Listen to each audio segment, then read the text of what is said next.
कर्ज। एक सेठ जी बहुत ही दयालु थे। धर्म कर्म में यकीन करते थे। उनके पास जो भी व्यक्ति उधार मांगने आता वे उसे मना नहीं करते थे।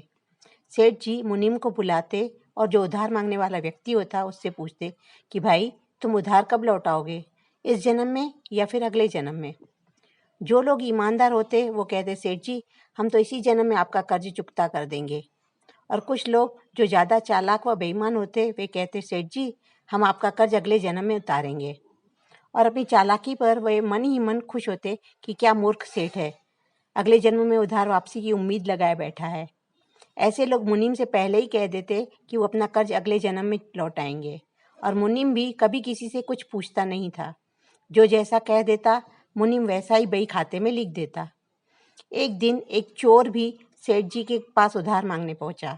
उसे मालूम था कि सेठ अगले जन्म तक के लिए रकम उधार दे देता है। हालांकि उसका मकसद उधार लेने से अधिक सेठ की तिजोरी को देखना था। चोर ने सेठ से कुछ रुपए उधार मांगे। सेठ ने मुनीम को बुलाकर उधार देने को कहा। मुनीम ने चोर से पूछा, भाई इस जन्म में लौटाओगे या अगले जन्म में? चोर ने कहा, मुनीम जी मैं यह रकम अगले जन्म में लौटाऊंगा। मुनीम ने तिजोरी खोलकर पैसे उसे दे दिए। चोर ने भी तिजोरी देख ली और तय कर लिया कि इस मूर्ख सेठ की तिजोरी आज रात में उड़ा दूंगा। वो रात में ही सेठ के घर पहुंच गया और वहीं भैंसों के तबेले में छिपकर सेठ के सोने का इंतजार करने लगा। अचानक चोर ने सुना कि भैंसें आपस में बातें कर रही हैं और वह चोर भैंसों की भाषा ठीक से समझ पा रहा है। एक भैंस ने दूसरी से पूछा, तुम तो आज ही आई हो ना बहन?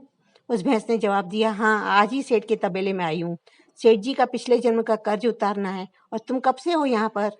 उस भैंस ने पलट कर पूछा तो पहले वाली भैंस ने बताया, मुझे तो 3 साल हो गए हैं बहन। मैंने सेठ जी से कर्ज लिया था, यह कहकर कि अगले जन्म में लौटाऊंगी। सेठ से उधार लेने के बाद जब मेरी मृत्यु हो गई तो मैं भैंस बन गई और सेठ के तबेले में चली आई। अब दूध देकर उसका कर्ज उतार रही हूँ। जब तक कर्ज की रकम पूरी नहीं हो जाती तब तक यहीं रहना होगा। चोर ने जब उन भैंसों की बातें सुनी तो होश उड़ गए और वहां बंधी भैंसों की ओर देखने लगा। वो समझ गया कि उधार चुकाना ही पड़ता है, चाहे इस जन्म में या फिर अगले जन्म में उसे चुकाना ही होगा।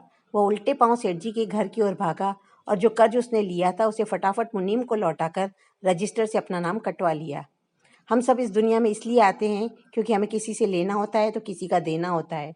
इस कर्ज का हिसाब चुकता करने के लिए इस दुनिया में कोई बेटा बेटी तो कोई माँ बाप बनकर, कोई पति तो कोई पत्नी बनकर, कोई मित्र तो कोई शत्रु बनकर आता है।